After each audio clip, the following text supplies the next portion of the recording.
Claro, la ciencia emerge, la ciencia se renueva. Lo que ayer fue un dogma, hoy está siendo cuestionado. Lo que yo sabía de la dopamina, una molécula prodigiosa que tiene que ver con la manifestación de nuestras emociones, de nuestras glándulas endocrinas, con nuestro tono energético vital, con nuestro sistema límbico. Lo que yo sabía de la dopamina era nada en relación a lo que sabemos en el día de hoy.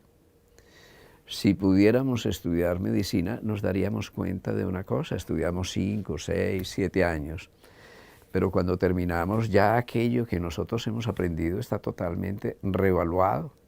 Es decir, que para ser científicos realmente en el día de hoy, tendríamos que estar al día.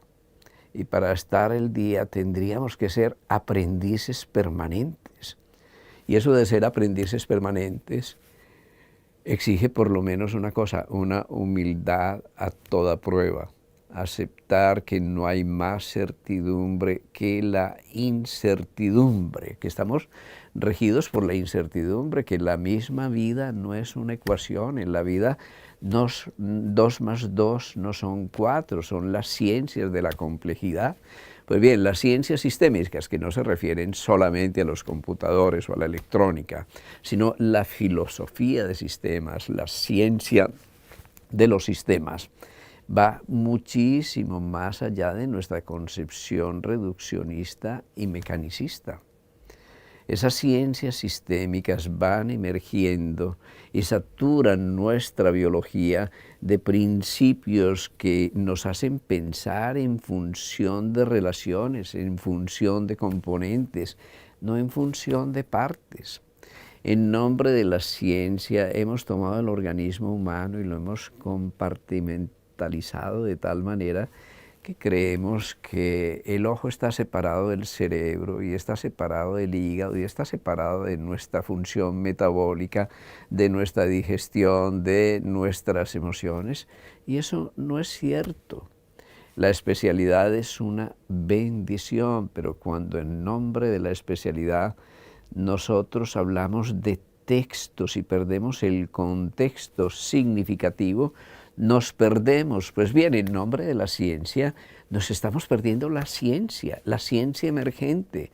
Y esa ciencia emergente nos revela primero que el cerebro es plástico.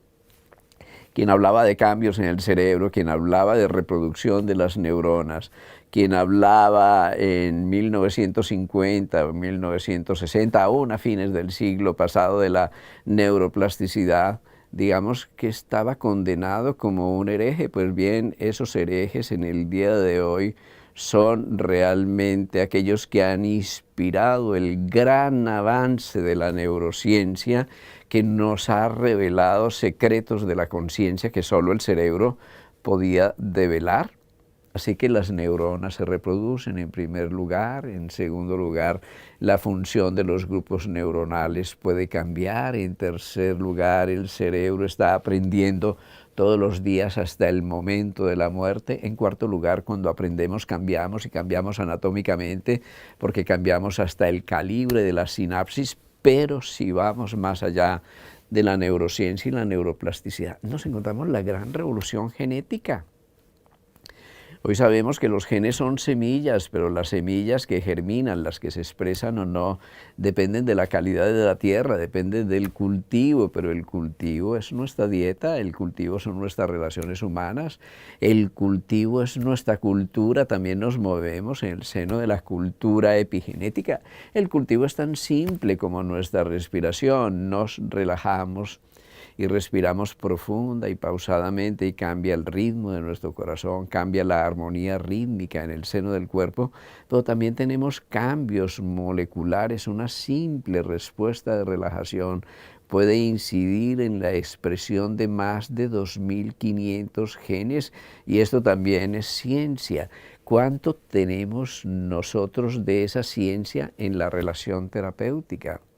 ¿Cuánto un médico humano consciente, con empatía y con simpatía, puede hacer por su paciente? Eso lo podemos medir, lo podemos pesar.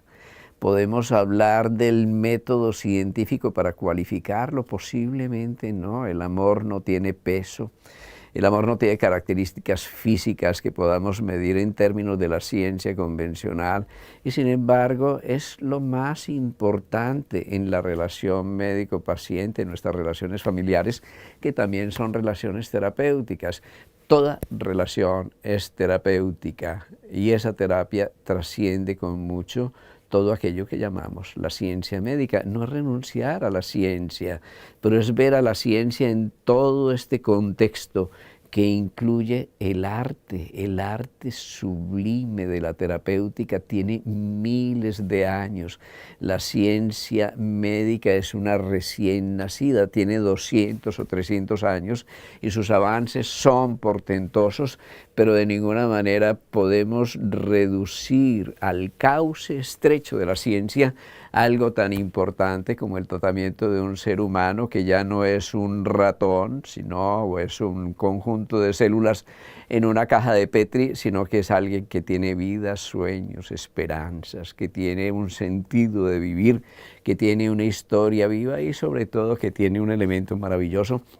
Es la conciencia de sí, la conciencia reflexiva que también está entrando en la ecuación de la medicina.